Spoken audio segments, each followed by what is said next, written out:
കർത്താവിൻ്റെ അതിപരിശുദ്ധ നാമം വാഴ്ത്തപ്പെടുമാറാകട്ടെ. ബ്രെഡ് ഓഫ് ലൈഫിലേക്ക് വീണ്ടും എല്ലാവർക്കും സ്വാഗതം. ഇന്നത്തെ നമ്മുടെ ചിന്തയ്ക്കായിട്ട് യോഹന്നാൻ എഴുതിയ സുവിശേഷം 5-ാം അധ്യായത്തിൻ്റെ 2 മുതൽ 9 വരെയുള്ള വാക്യങ്ങൾ. യോഹന്നാൻ 5-ന്റെ 2 മുതൽ 9 വരെയുള്ള വാക്യങ്ങൾ. യെരുശലേമിൽ ആട്ടുവാതിൽക്കൽ ബെത്സദ എന്ന എബ്രായ പേരുള്ള ഒരു കുളമുണ്ട്. അതിന് 5 മണ്ഡപം ഉണ്ട്. അവയിൽ വ്യാധിക്കാർ, കുരുടർ, മുടന്തർ, ക്ഷയരോഗികൾ ഇങ്ങനെ വലിയൊരു കൂട്ടം വെള്ളത്തിൻ്റെ ഇളക്കം കാത്തുകൊണ്ട് കിടന്നിരുന്നു. അതത് സമയത്ത് ഒരു ദൂതൻ കുളത്തിലിറങ്ങി വെള്ളം കലക്കും. വെള്ളം കലങ്ങിയ ശേഷം ആദ്യം ഇറങ്ങുന്നവൻ ഏത് വ്യാധി പിടിച്ചവനായിരുന്നാലും അവന് സൗഖ്യം വരും. എന്നാൽ 38 ആണ്ട് രോഗം പിടിച്ച് കിടന്ന ഒരു മനുഷ്യൻ അവിടെ ഉണ്ടായിരുന്നു. അവൻ കിടക്കുന്നത് യേശു കണ്ടു. ഇങ്ങനെ ഏറിയ കാലമായിരിക്കുന്നു എന്നറിഞ്ഞു. നിനക്ക് സൗഖ്യമാകുവാൻ മനസ്സുണ്ടോ എന്ന് അവനോട് ചോദിച്ചു.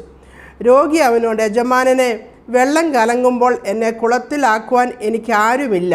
ഞാൻ തന്നെ ചെല്ലുമ്പോൾ മറ്റൊരുത്തൻ എനിക്ക് മുൻപായി ഇറങ്ങുന്നു എന്ന് ഉത്തരം പറഞ്ഞു. യേശു അവനോട്, എഴുന്നേറ്റ് നിന്റെ കിടക്കയെടുത്ത് നടക്കായ് എന്ന് പറഞ്ഞു. ഉടനെ ആ മനുഷ്യൻ സൗഖ്യമായി കിടക്കയെടുത്ത് നടന്നു. നമ്മൾ വായിച്ച ഈ ഭാഗത്ത് നിന്ന് ചിന്തിക്കുവാൻ ആഗ്രഹിക്കുന്നത്, നമ്മുടെ കർത്താവായ യേശു നമ്മുടെ പ്രശ്നങ്ങളുടെ നടുവിൽ, അല്ലെങ്കിൽ നമ്മളെ ഭയപ്പെടുത്തുന്ന വിഷയങ്ങളുടെ നടുവിൽ നമ്മുടെ കർത്താവിനെ നാം ഇറക്കിയാൽ അവിടെ നടക്കുന്ന വിടുതൽ, അല്ലെങ്കിൽ അവിടെ നടക്കുന്ന അനുഗ്രഹങ്ങൾ, അതിനെപ്പറ്റി പറയുവാനാണ്. നമ്മളിന്ന് വായിച്ച ഈ ഭാഗത്ത് ഈ മനുഷ്യൻ ബെത്സദ എന്ന് പറഞ്ഞ കുളക്കരയിൽ ഈ മനുഷ്യൻ പക്ഷവാതം, നമ്മളിന്ന് വായിച്ച ഭാഗത്ത് ഇവിടെ എഴുതിയിരിക്കുന്നത്, ബെത്സദ എന്ന എബ്രായ പേരുള്ള ഒരു കുളമുണ്ട് യെരുശലേമിൽ ആട്ടുവാതിൽക്കൽ.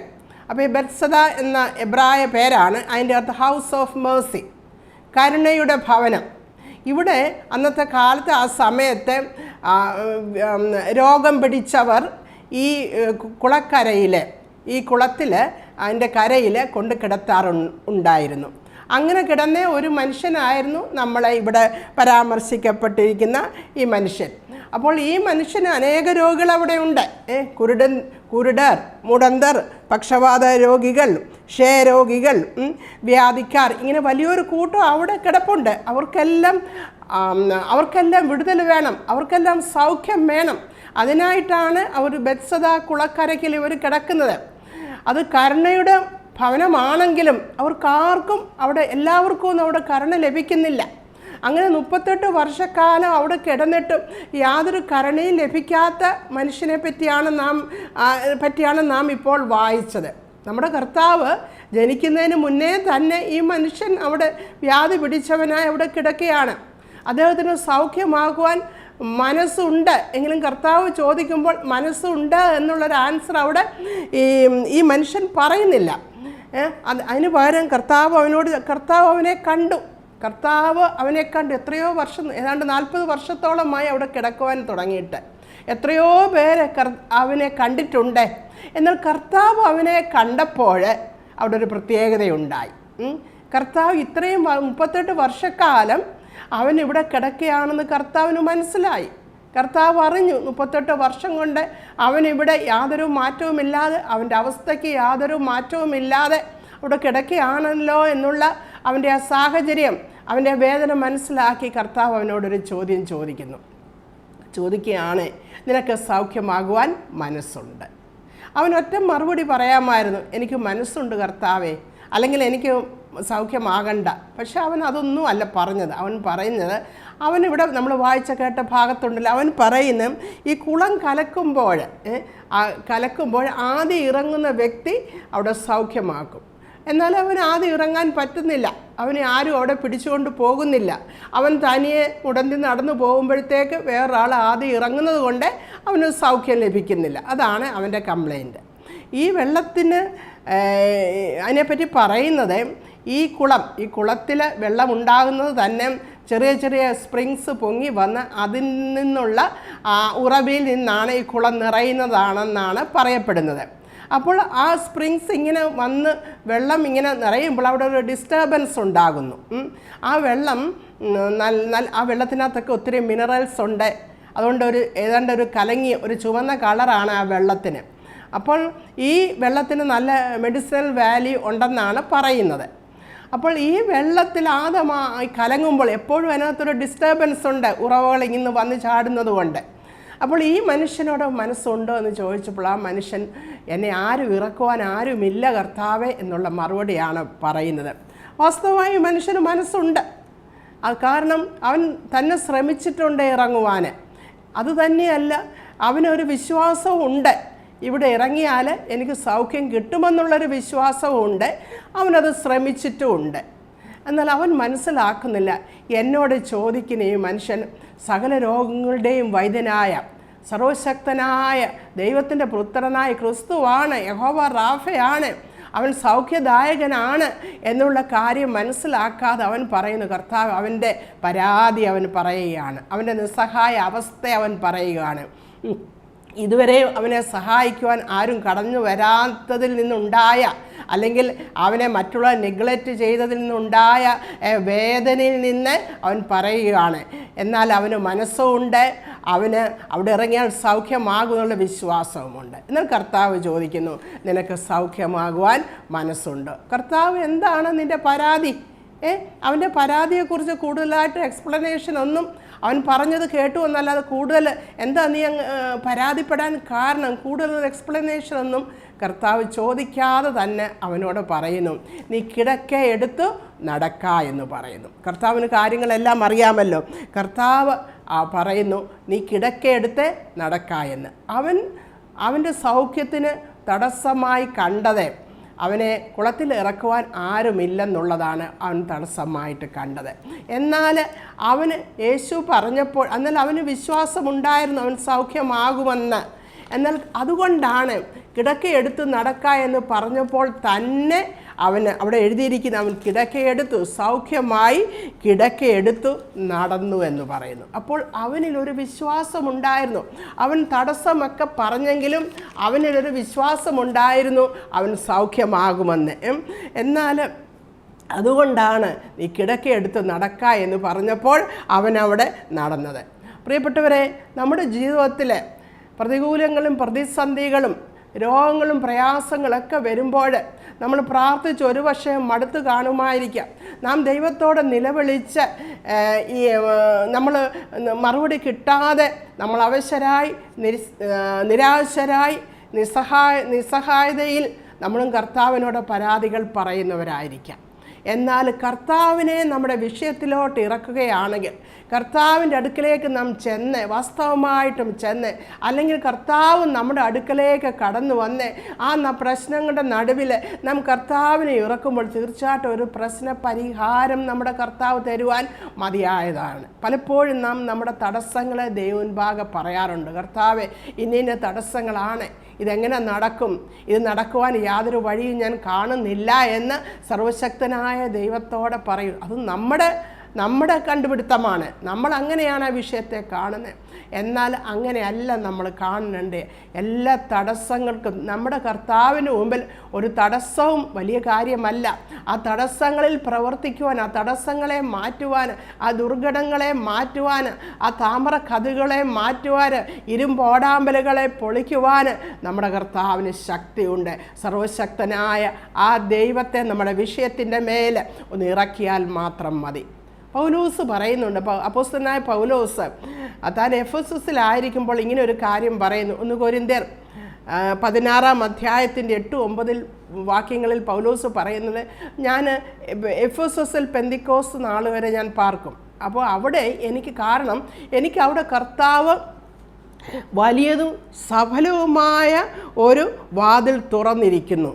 കാരണം എനിക്ക് വലിയൊരു വാതിൽ എഫെസസിൽ, സുവിശേഷത്തിനൊരു വാതിൽ എഫെസസിൽ തുറന്നു തന്നിരിക്കുന്നു. അത് സഫലമായതാണ്. അവിടെ ഞാൻ സുവിശേഷം പറയുമ്പോൾ അവിടെ ജനങ്ങൾ കർത്താവിനെ അറിയുമെന്നുള്ളത് എനിക്കറിയാം. അവിടെ സഫലമായൊരു വാതിലാണ്. എന്നാൽ അവിടെ പറയുന്നു, എതിരാളികൾ പലരും ഉണ്ട്. വാതിൽ തുറന്നു കിട്ടി, എന്നാൽ എതിരാളികൾ പലരും ഉണ്ട്. പൗലോസ് അവിടെ പറയുകയാണ് എന്ന് വിചാരിച്ച് പൗലോസ് അവിടെ നിന്ന് ഓടിപ്പോയില്ല.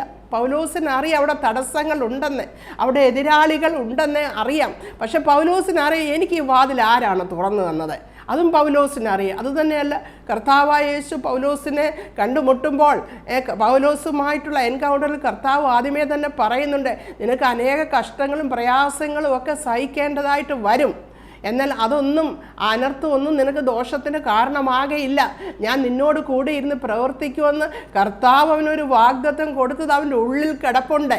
അതവൻ വിശ്വസിച്ചിട്ടുണ്ട്. അവൻ അതുകൊണ്ട് എഫെസോസിൽ ഒരു വലിയ വാതിൽ തുറന്ന് കിട്ടിയപ്പോൾ അവിടെ എതിരാളികൾ ഉണ്ടെന്നും പറഞ്ഞ് പൗലോസ് അവിടുന്ന് ഓടിപ്പോവുകയല്ല ചെയ്തത്. അതിന് പകരം എതിരാളികളുണ്ട്, അതൊക്കെ ശരി, പക്ഷെ കർത്താവ് എന്നോട് കൂടെ ഉണ്ടെന്നൊരു പറഞ്ഞല്ലോ, ആ വിശ്വാസം എനിക്കുണ്ട്, അതുകൊണ്ട് ഞാൻ ഇവിടെ നിൽക്കും. പ്രിയപ്പെട്ടവരെ, ഈ പക്ഷപാതക്കാരനും ഈ വിശ്വാസമുണ്ടായിരുന്നു. തടസ്സങ്ങൾ അദ്ദേഹം പറഞ്ഞു, അത് ശരിയാ, എന്നാൽ ആ മനുഷ്യനും ആ വിശ്വാസമുണ്ടായിരുന്നു. അതുകൊണ്ടാണ് പല പ്രാവശ്യം സൗഖ്യമാകുമെന്നുള്ള വിശ്വാസത്തിൽ ആ കുളത്തിൽ ഇറങ്ങുവാൻ അയാൾ ഉത്സാഹിച്ചിരുന്നത്. എന്നാൽ നമ്മൾ നോക്കും, നമ്മൾ ദൈവമക്കളാണ്, നമ്മൾ വിചാരിക്കും നമ്മളും പല തടസ്സങ്ങൾ നമ്മുടെ ജീവിതത്തിലെ പ്രശ്നങ്ങൾക്ക് പരിഹാരം കാണുകയില്ല, കാരണം അനേക തടസ്സങ്ങളുണ്ട് എന്ന് കർത്താവിനോട് പ്രാർത്ഥിക്കുമ്പോഴും കർത്താവിനെ നമ്മുടെ വിഷയത്തിൽ നമ്മൾ ഇറക്കുമ്പോഴൊക്കെ നമ്മളും ചിന്തിക്കാറുണ്ട്, പറയാറുണ്ട്. എന്നാൽ നമ്മൾ ഓർക്കണം, കർത്താവ് നാം ദൈവ പൈതലാണെങ്കിൽ ഓൾറെഡി നമുക്കൊരു വിശ്വാസമുണ്ട്. അതുകൊണ്ടാണ് നാം രക്ഷയിലേക്ക് കടന്നു വന്നത്. ആ വിശ്വാസം ഉള്ളത് കൊണ്ടാണ് നാം രക്ഷയിലേക്ക് നാം കടന്നു വന്നത്. അതുകൊണ്ടാണ് നാം ദൈവമക്കളായത്.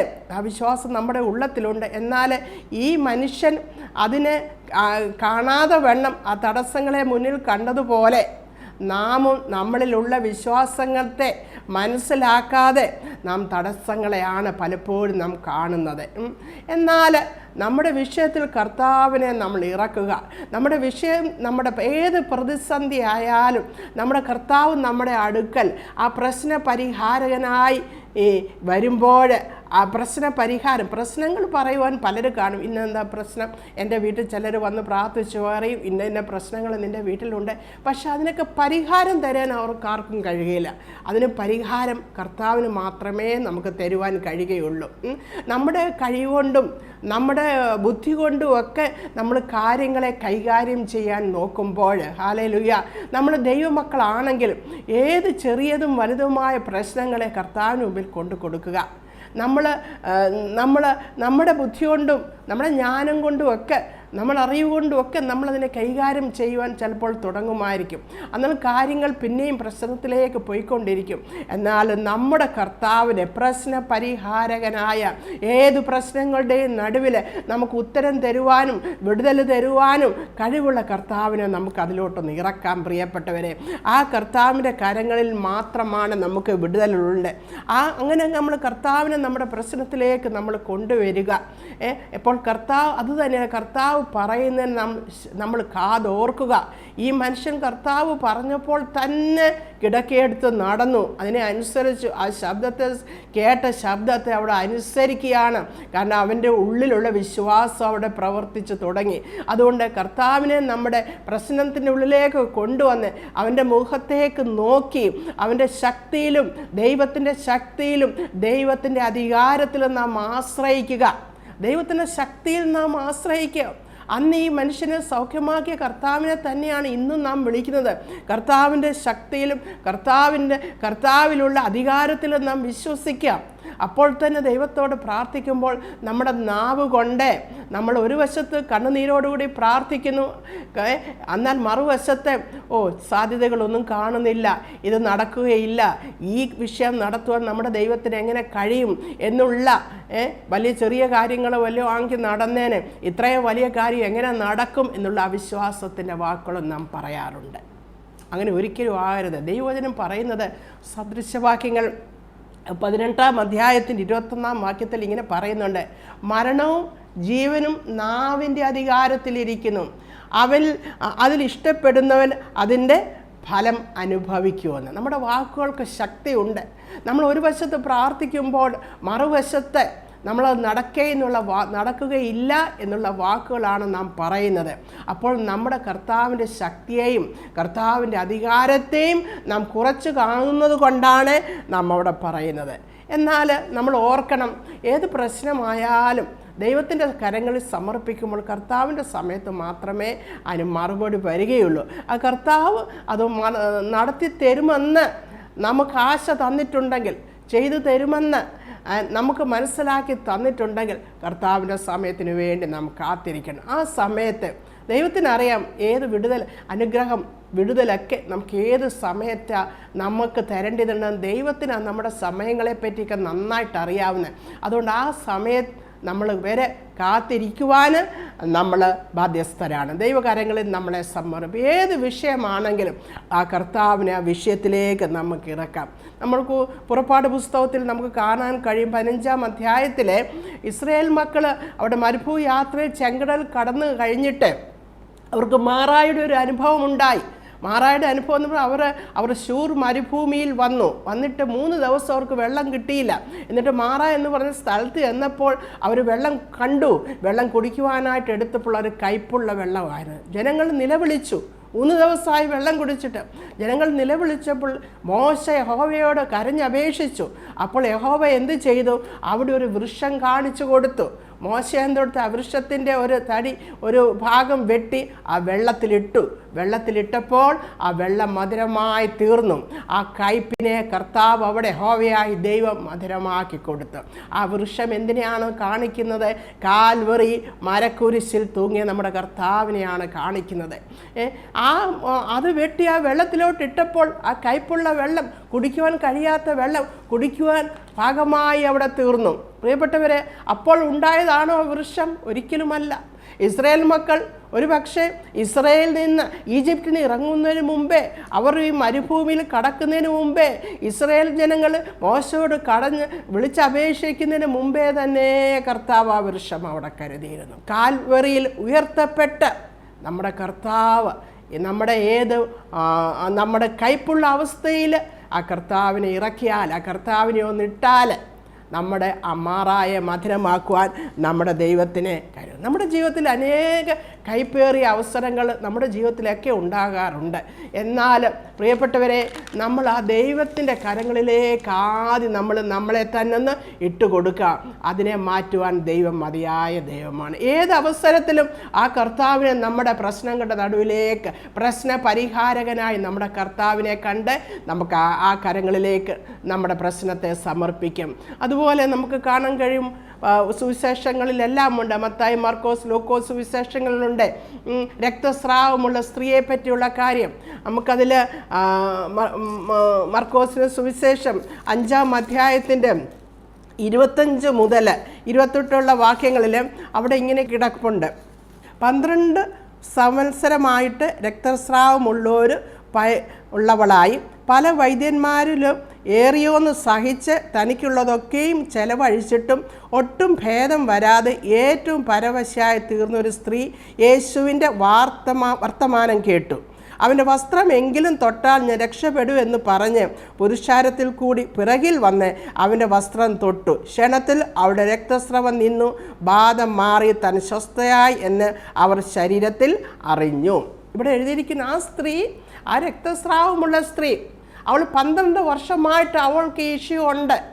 അവൾ ഏറിയൊരു മുതൽ അവൾ ചിലവാക്കി ഈ രോഗം മാറുവാൻ വേണ്ടി. അവൾ പല വൈദ്യന്മാരെയും കണ്ടു, വളരെ കഷ്ടം അവൾ സഹിച്ചു.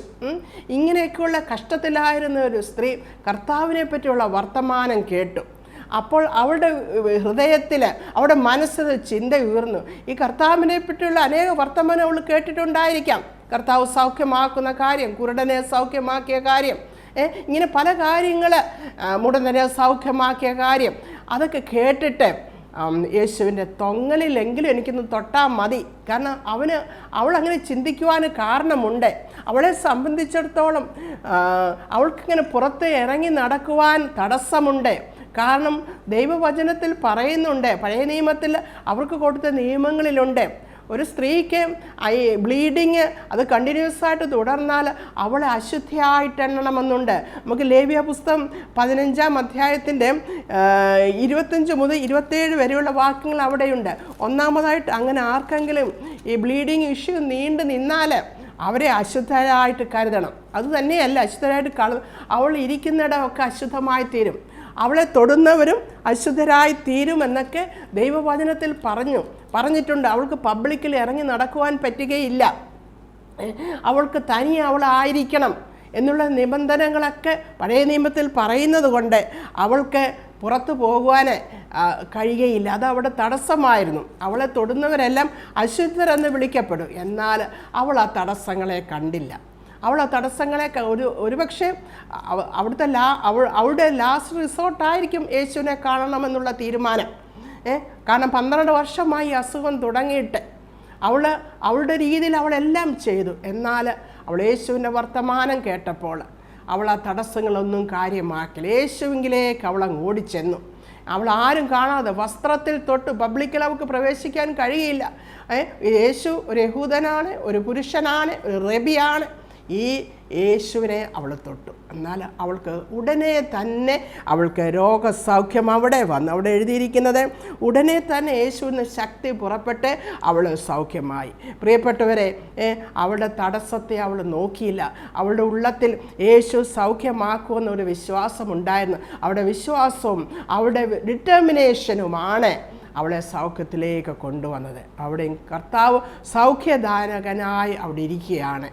നമുക്ക് അവിടെ കർത്താവ് ഒരു നല്ല സൗഖ്യദായകനായി ആരാലും വിടിക്കുവാൻ പെടാൻ കഴിയാഞ്ഞ അവളുടെ അസുഖത്തെ കർത്താവോട് സൗഖ്യമാക്കുന്നു. പിന്നെ നമുക്ക് കാനാവിലെ കല്യാണം കാണാമല്ലോ, നമുക്കറിയാമല്ലോ. കാനാവിലെ കല്യാണത്തിന് അവിടെ ഒരു പോരായ്മ വന്നു.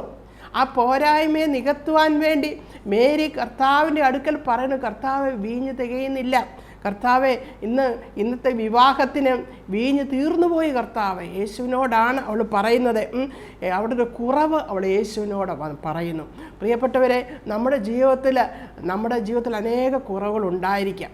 എന്നാൽ ആ കുറവ് നമുക്ക് കർത്താവിൻ്റെ അടുക്കിലേക്ക് ചെന്ന് പറഞ്ഞാൽ ആ കുറവുകളെ പരിഹരിക്കുവാൻ കർത്താവ് മതിയായവനാണ്.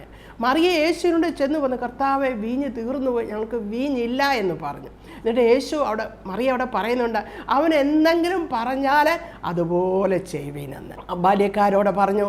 യേശു പറഞ്ഞതുപോലെ തന്നെ അവർ വക്കോളം വെള്ളം നിറച്ച്, യേശു പറഞ്ഞതനുസരിച്ച് ഭരണിയിൽ വെള്ളം നിറച്ചിട്ട് വിരുന്നുവാഴിക്ക് കൊണ്ടു കൊടുക്കുവാൻ പറഞ്ഞപ്പോൾ അവരതുപോലെ കൊടുത്തു. അവരൊന്നും സംശയിച്ചില്ല, അവർ വിശ്വസിച്ച് കൊടുത്ത് അവിടെ ആ വെള്ളം വീഞ്ഞായി മാറി. അപ്പോൾ അവിടുത്തെ കുറവ് യേശുവിൻ്റെ സന്നിധിയിൽ കൊണ്ടു ചെല്ലുകയാണ് ചെയ്യുന്നത്. നമുക്ക് അനേക കുറവുകൾ ഉണ്ടായിരിക്കാം, നമ്മുടെ ജീവിതത്തിൽ ബലഹീനതകൾ ഉണ്ടായിരിക്കാം, നമുക്ക് അറിവില്ലായ്മ ഉണ്ടായിരിക്കാം. കർത്താവെ, എനിക്കിത് ചെയ്യുവാനുള്ള ശക്തിയില്ല, എനിക്കിത് ചെയ്യുവാനുള്ള ബലമില്ല, കർത്താവെ ഈ വിഷയത്തിൽ ഞാനങ്ങ് തോറ്റുപോകുന്നു, ഈ പ്രശ്നത്തിൽ പലപ്പോഴും എനിക്ക് തീരുമാനം എടുക്കുവാൻ കഴിയുകയില്ല കർത്താവെ എന്ന് പറഞ്ഞുകൊണ്ട് അത് ദൈവത്തിൻ്റെ കരങ്ങളിൽ സമർപ്പിക്കുമ്പോൾ നമ്മുടെ ആ പരിമിതിയെ അല്ലെങ്കിൽ നമ്മുടെ ആ കുറവിനെ നികത്തി തരുവാൻ നമ്മുടെ കർത്താവ് മതിയായ ദൈവമാണ്. നമുക്ക് കാണുവാൻ കഴിയും. നമുക്ക് അനേക കാര്യങ്ങൾ കർത്താവ് ഇവിടെയെല്ലാം ചെന്നു, ആരുടെയൊക്കെ സന്നിധിയിൽ കർത്താവ് ചെന്ന്, ആരൊക്കെ കർത്താവിൻ്റെ സന്നിധിയിൽ ചെന്നോ അവരൊക്കെ വിടുതൽ പ്രാപിച്ച് പോകുന്നവരായ ദൈവവചനത്തിൽ നമുക്ക് കാണുവാനും കഴിയും. യോഹന്നാൻ്റെ സുവിശേഷം 6-ാം അധ്യായത്തിൽ അവിടെ ഒരു ശിഷ്യന്മാർ പടകിൽ പോവുകയാണ്. ശിഷ്യന്മാർ പടകിൽ പോകുമ്പോൾ രാത്രിയിൽ വലിയ കാറ്റും കോളുമെല്ലാം സംഭവിച്ചു. അപ്പോൾ യേശു കടലിൽ കൂടി നടന്ന് ശിഷ്യന്മാരുടെ ഈ പടകിൻ്റെ അടുത്തിലേക്ക് വന്നു. അവരോട് പറഞ്ഞു, നിങ്ങൾ ഭയപ്പെടേണ്ട എന്നവരോട് പറഞ്ഞു. അപ്പോൾ യേശു അവിടെ എഴുതിയിരിക്കുന്ന 6-ാം അധ്യായത്തിൻ്റെ 21-ാം വാക്യത്തിൽ ഇങ്ങനെ എഴുതിയിട്ടുണ്ട്, യേശു കടലിന്മേൽ നടന്ന് പടകിനോട് സമീപിക്കുന്നത് കണ്ടു പേടിച്ചു. അവൻ അവരോട്, ഞാൻ ആകുന്നു, പേടിക്കണ്ട എന്ന് പറഞ്ഞു. അവിടെ എഴുതിയിരിക്കുന്നത്, അവർ അവനെ പടകിൽ കയറ്റുവാൻ ഇച്ഛിച്ചു. ഉടനെ പടക് അവർ പോകുന്ന ദേശത്തേക്ക് എത്തിപ്പോയി. അവൻ യേശുവാണെന്ന് പറഞ്ഞപ്പോൾ ശിഷ്യന്മാർ അവനെ പടകിൽ കയറ്റുവാൻ ഇച്ഛിച്ചു. ആ പടകിൽ കയറ്റുവാൻ ഇച്ഛിച്ചു. ഉടനെ പടക് അവർ പോകുന്ന ദേശത്തെ എത്തിപ്പോയി. എന്തോ ഒരു അത്ഭുതം! എന്നെ വളരെയധികം ടച്ച് ചെയ്ത ഒരു വചനമാണിത്. അവർ ഇച്ഛിച്ചതേ ഉള്ളൂ കർത്താവിനെ പടകിൽ കയറ്റണമെന്ന്. അവർ ഇച്ഛിച്ച ഉടനെ അവർക്ക് ചെല്ലേണ്ടിയ സ്ഥാനത്ത് ഈ പടക് ചെന്നെത്തിയെന്നാണ് ഇവിടെ എഴുതിയിരിക്കുന്നത്. അവർ ഇച്ഛിച്ചതേ ഉള്ളൂ, കർത്താവെ എൻ്റെ ഭവനത്തിൽ നീ ഒന്ന് വാ, എൻ്റെ പടകിൽ നീ ഒന്ന് കയറ്റണം, കർത്താവിനെ പടകിലൊന്ന് കയറ്റണം.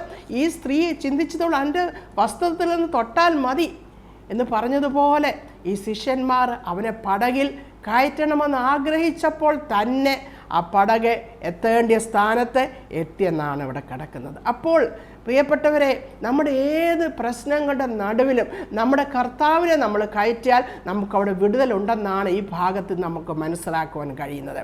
നമുക്കതുപോലെ മർക്കോസിന്റെ സുവിശേഷത്തിൽ തന്നെ ഒരു ലെഗ്യോൻ ബാധിച്ച് അശുദ്ധാത്മാവ് ബാധിച്ച ഒരു മനുഷ്യനെ കർത്താവ് ഗദരദേശത്ത് ചെന്നപ്പോൾ സൗഖ്യമാക്കുന്നു, ശുദ്ധമാക്കുന്നു. ആ മനുഷ്യനിൽ അനേക ഭൂതങ്ങളുണ്ട്. കല്ലറകളിലാണ് അവൻ്റെ വാസസ്ഥലം. കല്ലറകളിൽ എപ്പോഴും കല്ലറകളിൽ ആണ് അവൻ വസിച്ചിരുന്നത്.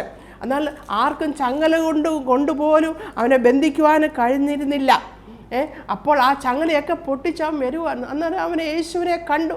അവൻ നിലവിളിച്ചുകൊണ്ട്, ആർക്കും അവനെ അടക്കുവാൻ കഴിഞ്ഞില്ല. എന്നാൽ യേശുവിനെ കണ്ടപ്പോൾ അവൻ നിലവിളിച്ചുകൊണ്ട് പോകുന്നു. അവൻ ചോദിക്കുന്നുണ്ട്, മഹോന്നതനായ ദൈവത്തിൻ്റെ പുത്ര, എനിക്കും നിനക്കും തമ്മിൽ എന്ത്? ദൈവത്താണ് എന്നെ ദണ്ഡിപ്പിക്കരുത് എന്ന് അപേക്ഷിക്കുന്നുവെന്ന് പറഞ്ഞു. അശുദ്ധാത്മാവേ, ഈ മനുഷ്യനെ വിട്ടുപോകാമെന്ന് യേശു കൽപ്പിച്ചു. യേശു അവനോട് ചോദിക്കുന്നുണ്ട്, പിന്നെ നിന്റെ പേർ എന്താണ്? അവൻ പറയുന്നു, പറഞ്ഞു, എൻ്റെ പേർ ലെഗ്യോൻ, ഞങ്ങൾ പലരാകുന്നുവെന്ന്. വളരെയധികം അശുദ്ധാത്മാവ് ബാധിച്ച ഈ മനുഷ്യനെ, എൻ്റെ പേര് ലെഗ്യോൻ. അന്നത്തെ കാലത്ത് ലെഗ്യോൻ എന്നുള്ളത് അവിടുത്തെ റോമൻ ആർമിയിലുള്ള സോൾജിയേഴ്സിൻ്റെ ഒരു യൂണിറ്റിൻ്റെ പേര് ലെഗ്യോൻ എന്നാണ്. ഒരു യൂണിറ്റ് എന്ന് പറയുമ്പോൾ അതിനകത്ത് ഞാൻ വായിച്ചത് ഏതാണ്ട് 6100 കാലാൾപ്പട ഫുഡ് സോൾജിയേഴ്സ് കാണും. അതുപോലെ 726 കുതിരപ്പടകൾ കാണും. ഇത്രയും പേരടങ്ങുന്നതാണ് ഒരു ലെഗ്യോൻ. അതിവിടെ കാണിക്കുന്നത് അത്രമാത്രം എണ്ണുവാൻ കഴിയാത്ത വിധത്തിലുള്ള അശുദ്ധാത്മാവ് ബാധിച്ച മനുഷ്യനാണ് യേശു വരുമ്പോൾ കല്ലറയിൽ നിന്ന് ഓടി വന്ന് യേശുവിനെ എതിരേറ്റതായിട്ട് ഇവിടെ പറയുന്നു. യേശുവിനെ അവനെ എതിരേറ്റു. അവൻ്റെ ദുഃഖം യേശുവിനോട് പറഞ്ഞു, കർത്താവേ, എന്നെ നീ സൗഖ്യമാക്കേ, എന്നെ ഒന്ന് വിടിവിക്കെന്ന് പറഞ്ഞപ്പോൾ കർത്താവ് അവിടെ സൗഖ്യമാക്കി. എന്തുമാത്രം അശുദ്ധാത്മാവ് ഭൂതം നിറഞ്ഞ മനുഷ്യനായിരുന്നു. എന്നാൽ അതിനെ ദൈവം അവിടെ വിടിവിക്കുന്നു. കർത്താവിനെ, ആ വിടിവിച്ച കർത്താവിനെയാണ് നാം ഇന്നും സേവിക്കുന്നത്. നമ്മൾ പറയും, ഈ രോഗത്തിൽ നിന്ന് തന്നെ വിടിവിക്കുവാൻ കഴിയുമോ? ഈ പ്രശ്നങ്ങൾക്ക് പരിഹാരം കർത്താവിന് തരുവാൻ കഴിയുമോ? എന്നാലും അന്ന് കർത്താവിനുണ്ട് പിശാചിൻ്റെ മേലും സകല രോഗങ്ങളുടെ മേലും ശക്തി അധികാരവുമുള്ള ദൈവം തന്നെയാണ് ഇന്നും നമ്മുടെ മുന്നിൽ നമ്മൾ സേവിക്കുന്ന നമ്മുടെ കർത്താവായ യേശു. ദൈവവചനം പറയുന്നത് ഫിലിപ്പിയ ലേഖനം 2-ാം അധ്യായം 11-ാം വാക്യത്തിൽ പറയുന്നുണ്ട്, സ്വർലോകരുടെയും ഭൂലോകരുടെയും അധോലോകരുടെയും മുഴുവൻ മുഴങ്കാലുകൾ യേശുവിൻ്റെ നാമത്തിൽ മുട്ടുമടക്കുമെന്നാണ് പറയുന്നത്. പ്രിയപ്പെട്ടവരെ, ഏത് വലിയ ഭൂതം ബാധിച്ചാലും, ഏത് വലിയ മാനസികമായ രോഗത്തിന് അടിമയായിട്ടുള്ള വ്യക്തിയാലും, പ്രിയപ്പെട്ടവരെ, നമ്മുടെ കർത്താവിനെ അതിൻ്റെ ഉള്ളിലേക്ക് നാം കൊണ്ടുവരിക. നമ്മൾ വിചാരിക്കുന്ന സമയത്തായിരിക്കില്ല, എന്നാൽ ആ പ്രശ്ന പരിഹാരകനായി ദൈവത്തിനെ കൊണ്ടുവന്ന് കർത്താവിനെ അതിലിറക്കി കർത്താവിൻ്റെ ശബ്ദത്തെ നാം അനുസരിച്ച് നാം ക്ഷമയോടെ കാത്തിരിക്കുമ്പോൾ ദൈവത്തിൻ്റെ സമയത്ത് കർത്താവ് നമുക്ക് വിടുതൽ തരുവാൻ മതിയായ ദൈവമാണെന്ന് ഈ പറഞ്ഞ സംഭവങ്ങളിൽ കൂടി നമുക്ക് മനസ്സിലാക്കുവാൻ കഴിയും. ശിമോ രാത്രി മുഴുവൻ അധ്വാനിച്ചിട്ട് ഒന്നും കിട്ടാത്ത പത്രോസ് തൻ്റെ പടകിൽ യേശുവിനെ കയറ്റിയപ്പോൾ പത്രോസിന് പെരുത്ത മീൻകൂട്ടം കിട്ടുവാൻ തക്കവണ്ണം കർത്താവ് പറഞ്ഞതിനനുസരിച്ച് വല വീശി അവിടെ. അപ്പോൾ അവന് പെരുത്ത മീൻകൂട്ടം അവിടെ ലഭിക്കുന്നു. നമ്മുടെ ഒഴിഞ്ഞ പടകുകൾ, നമ്മുടെ ദാരിദ്ര്യത്തിൻ്റെ അവസ്ഥ, നമ്മുടെ വേദനയുടെ അവസ്ഥ, നമ്മുടെ ഏകാന്തതയുടെ അവസ്ഥ, എല്ലാം നമ്മുടെ ഇങ്ങനെയുള്ള എല്ലാ പ്രശ്നങ്ങളുടെ അവസ്ഥയിൽ നാം കർത്താവിനെ അതിലേക്ക് ഇറക്കുക. നാം പലരുടെയും സാക്ഷ്യങ്ങൾ നമ്മൾ കേട്ടിട്ടുണ്ടല്ലോ. പലരും സാക്ഷ്യം പറയുന്നുണ്ട് തൻ്റെ മുൻകാല ജീവിതങ്ങളിൽ അവർ ഏതവസ്ഥയിലായിരുന്നു, എന്നാൽ യേശുവിനെ അവർ കണ്ടുമുട്ടിയപ്പോൾ അല്ലെങ്കിൽ യേശുവിനെ പ്രശ്ന പരിഹാരകരായി അവർ കണ്ടുകൊണ്ട് അവരുടെ ജീവിതത്തിൽ അവർ യേശുവിനെ സ്വീകരിച്ചപ്പോൾ അവരുടെ ജീവിതത്തിൽ യേശു ചെയ്ത വിടുതൽ, കർത്താവ് യേശു ചെയ്ത സൗഖ്യങ്ങളെ, ഒരു പുതിയ ജീവിതം അവർക്ക് കൊടുത്തത് ഒക്കെ നമ്മൾ കേട്ടിട്ടുണ്ടല്ലോ. ഈയിടെയും ഒരു ആക്സിഡൻറ്റിൽ മരണപ്പെട്ട ഒരു ഇവാഞ്ചലിസ്റ്റായ ഉണ്ണികൃഷ്ണൻ എന്ന് പറഞ്ഞ് സഹോദരൻ ഏതാണ്ട് 1 മാസം ആയില്ല അദ്ദേഹം മരിച്ചിട്ട്. അദ്ദേഹത്തിൻ്റെ ഒരു സാക്ഷ്യം ഞാൻ കേട്ടു. വളരെ പരിതാപകരമായ നിസ്സഹായതയുള്ള വളരെ ജീർണിച്ച അവസ്ഥയിൽ ജീവിച്ച ആ മനുഷ്യന് യേശുവിനെ പറ്റി അറിഞ്ഞപ്പോൾ യേശുവിൽ വിശ്വസിച്ചത് മൂലം അദ്ദേഹത്തിന് യേശുവിന് വേണ്ടി ജീവിക്കുവാൻ ഇടയായി. പ്രിയപ്പെട്ടവർ, ഏതവസ്ഥയിലും നാം കർത്താവിനെ നമ്മളെ മുന്നിൽ കാണുക, കർത്താവിൻ്റെ സന്നിധിയിലേക്ക് നാം ഓടിച്ചെല്ലുക. അല്ലെങ്കിൽ കർത്താവ് നമ്മളെ അടുക്കിലേക്ക് വരുമ്പോൾ അവനിൽ വിശ്വസിച്ച് നാം അവനിൽ ആശ്രയിക്കാം. നാം ഒരു പക്ഷേ ഫീനിക്സ് പക്ഷിയെ പറ്റി കേട്ടിട്ടുണ്ടായിരിക്കുമല്ലോ. ഫീനിക്സ് പക്ഷി പിന്നെ ഗ്രീക്ക്, ഈജിപ്ഷ്യൻ, റോമൻ മിഥോളജിയിലൊക്കെ ഉള്ള അവരുടെ ഇതിഹാസത്തിലൊക്കെ ഉള്ള പുരാണങ്ങളിലൊക്കെ പറയുന്ന ഒരു പക്ഷിയാണ് ഫീനിക്സ് പക്ഷി. ആ പക്ഷിയുടെ പ്രത്യേകത എന്തെന്ന് ചോദിച്ചാൽ, ആ പക്ഷി 500-1000 വർഷം കൊല്ലമൊക്കെ അത് ജീവിച്ചിരിക്കും. അതിന് ഈ ഫയറിൻ്റെ തീയുടെ കളറാണ് orange, red colour, orange, yellow colour, golden colour എല്ലാം കൂടെ മിക്സ് ചെയ്ത ഒരു കളറാണ് ഈ പക്ഷിക്കുള്ളത്. ഈ പക്ഷി തനിയെ ചിത ഒരുക്കിയിട്ട് ആ ചിതയിൽ വെന്ത് മരിക്കും. എന്നിട്ട് അതിലെ ചാമ്പലിൽ നിന്ന് ആ പക്ഷി വീണ്ടും ആ പക്ഷിക്കുഞ്ഞ് വീണ്ടും പറന്നുയരും. ഒരു റിസറക്ഷൻ ആണ് ഇതിൽ നിന്ന് കാണിക്കുന്നത്.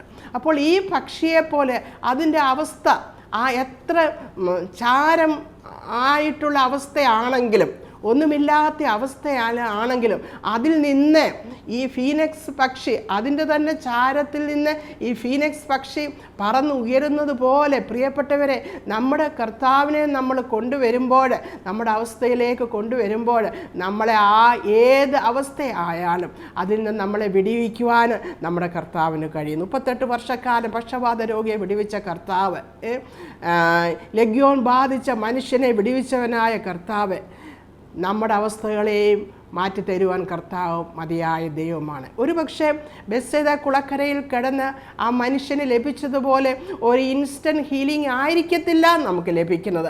എന്നാൽ ദൈവത്തിൻ്റെ കരങ്ങളിൽ നമ്മളെ സമർപ്പിച്ച് കൊടുക്കുമ്പോൾ, പക്ഷപാതക്കാരനോട് കർത്താവ് ചോദിച്ച് നിനക്ക് സൗഖ്യമാകാൻ മനസ്സുണ്ടോ എന്ന് ചോദിച്ചപ്പോൾ ആ മനുഷ്യൻ പറഞ്ഞതുപോലെ നമുക്ക് കംപ്ലൈൻറ്റ് പറയാം, കഴിഞ്ഞ കാലത്ത് നമുക്ക് അവസ്ഥകൾ പറയാം, നമ്മുടെ നിസ്സഹായ അവസ്ഥകളും തടസ്സങ്ങളും ഒക്കെ പറയാം.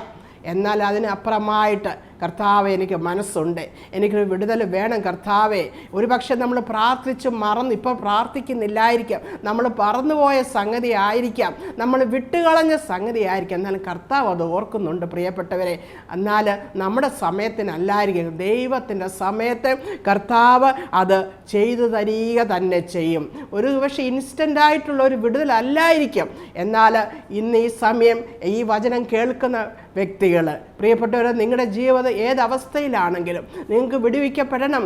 നിങ്ങളുടെ പരിതാപകരമായ അവസ്ഥയാണ്, ദാരിദ്ര്യത്തിൻ്റെ അവസ്ഥയാണ്, വേദനയുടെ അവസ്ഥയാണെങ്കിൽ ഈ കർത്താവിനെ കൊണ്ടുവന്നിട്ട് കർത്താവിനോട്, ദൈവമേ, ഞാൻ പ്രാർത്ഥിക്കുന്ന ദൈവമേ, എനിക്ക് വിടുതൽ കിട്ടിയില്ല, എനിക്ക് വിടുതൽ തന്നാലേ കഴിയുള്ളൂ എന്ന് പറഞ്ഞുകൊണ്ട് അവനിൽ ആശ്രയിക്കുമ്പോൾ ദൈവം നമുക്ക് വിടുതൽ തരുവാനും നമുക്ക് സൗഖ്യം തരുവാനും മതിയായ ദൈവമാണ്. കഴിഞ്ഞ കാലത്ത് ദൈവവചനം യെശയ്യാപ്രവചനം 43-ാം അധ്യായത്തിൻ്റെ 18-19 വാക്യങ്ങളിൽ ഇങ്ങനെ പറയുന്നുണ്ട്: മുമ്പുള്ളവേ നിങ്ങൾ ഓർക്കണ്ട, പണ്ടുള്ളതിനെ നിങ്ങൾ നിരൂപിക്കേണ്ട, ഇതാ ഞാൻ പുതിയതൊന്ന് ചെയ്യുന്നു. മുമ്പുള്ളതിനെ, കഴിഞ്ഞ കാലം എത്രയോ ആയിക്കോട്ടെ, അതിനെ നിങ്ങൾ ഓർക്കണ്ട, അതിനെപ്പറ്റി നിങ്ങൾ ചിന്തിക്കേണ്ട, നിരൂപിക്കേണ്ട.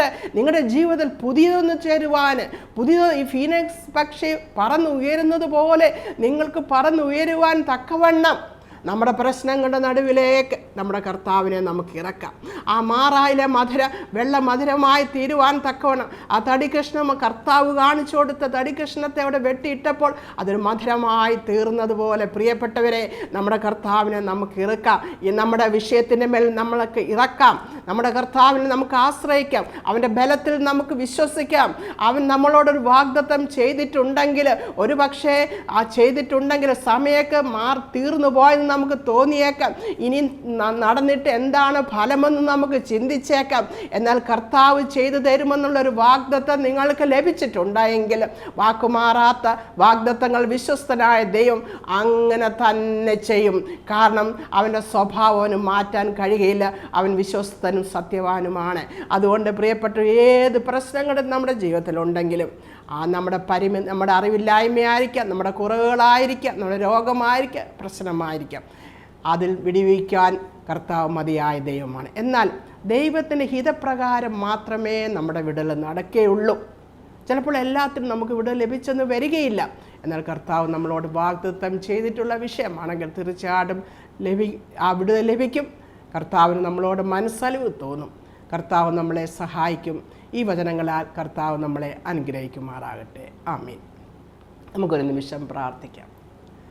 കർത്താവെ, ഹല്ലേലൂയ, സ്തോത്രം. ഞങ്ങളെ കേൾപ്പിച്ച വചനത്തിനായിട്ട് ഞങ്ങൾ നന്ദി പറയുന്നു കർത്താവെ. ഹല്ലേലൂയ, സ്തോത്രം. കർത്താവെ, പലപ്പോഴും ഞങ്ങളുടെ പ്രശ്നങ്ങളിലും ഞങ്ങളുടെ രോഗങ്ങളിലും വേദനകളിലും ഒക്കെ ആയിരിക്കുമ്പോൾ ദൈവമേ കർത്താവ് തടസ്സങ്ങളാണ് ഞങ്ങൾ നോക്കുന്നത്. എന്നാൽ കർത്താവിനെ പറ്റി വിശ്വാസമൊക്കെ ഉണ്ടെങ്കിലും പൂർണ്ണമായ നിൻ്റെ സന്നിധിയിലേക്ക് അടുത്ത് വരാതെ തടസ്സങ്ങൾ പറഞ്ഞുകൊണ്ട് പരാതികൾ പറഞ്ഞുകൊണ്ടിരിക്കുന്ന ഞങ്ങളുടെ സ്വഭാവത്തെ മാറ്റി ദൈവത്തിൽ പൂർണ്ണമായ ആശ്രയം ഞങ്ങളുടെ പ്രശ്ന പരിഹാരകനായി കർത്താവിനെ മാത്രം കണ്ടുകൊണ്ട് നിന്നിൽ മുന്നോട്ട് പോകുവാൻ ഈ ദിവസങ്ങളിൽ ഞങ്ങളെ സഹായിക്കണമേ. അതിൽ കൂടെ ഞങ്ങൾക്കൊരു വിടുതലും സൗഖ്യവും എല്ലാം പ്രാപിക്കുവാൻ ഞങ്ങൾ കണ്ടല്ലോ കർത്താവെ. അശുദ്ധാത്മാവുള്ള മനുഷ്യൻ, എന്തുമാത്രം അശുദ്ധാത്മാക്കൾ ആ മനുഷ്യനിൽ ഉണ്ടായിരുന്നു. എന്നാൽ ആ മനുഷ്യനെ വിടുവിച്ച ദൈവമാണ്. ഹല്ലേലൂയ. സർവ്വ മുഴങ്കാലുകളും മടങ്ങുന്ന ഭൂലോകത്തിലുള്ളതും സ്വർലോകങ്ങളിലുള്ളതും അധോഭാഗങ്ങളിലുമുള്ള എല്ലാ മുഴങ്കാലുകളും യേശുവിൻ്റെ നാമത്തിൽ മടങ്ങുമെന്ന് ഞങ്ങളെ കേൾപ്പിച്ചു വചനത്തിൽ ഉണ്ടല്ലോ. അത് വിശ്വസിച്ചുകൊണ്ട് ഞങ്ങളുടെ സകല കുറവുകളെയും പരിഹരിക്കുവാൻ കഴിവുള്ള ദൈവത്തിങ്കിലേക്ക് ഞങ്ങളുടെ കണ്ണുകളെ ഉയർത്തി നിന്നിൽ ആശ്രയിച്ചുകൊണ്ട് വിടുതൽ പ്രാപിക്കുവാൻ കർത്താവ് ഞങ്ങളെ സഹായിക്കണമേ എന്ന് പ്രാർത്ഥിക്കുന്നു. ഞങ്ങളുടെ കർത്താവിൽ ആശ്രയിച്ച് മുന്നോട്ട് പോകാൻ ഈ ദിവസങ്ങളിൽ ഞങ്ങളെ സഹായിക്കുന്നതിനെ ഓർത്ത് സ്തോത്രം. ഹല്ലേലൂയ. സ്തുതിക്കുന്നു. ഞങ്ങളുടെ പ്രശ്നങ്ങളെ നിന്റെ സന്നിധിയിൽ കൊണ്ടുവരുന്നു കർത്താവെ.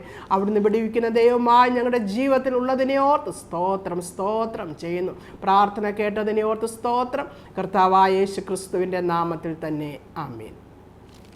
കർത്താവ് അനുവദിച്ചാൽ നമുക്ക് വീണ്ടും കാണാം.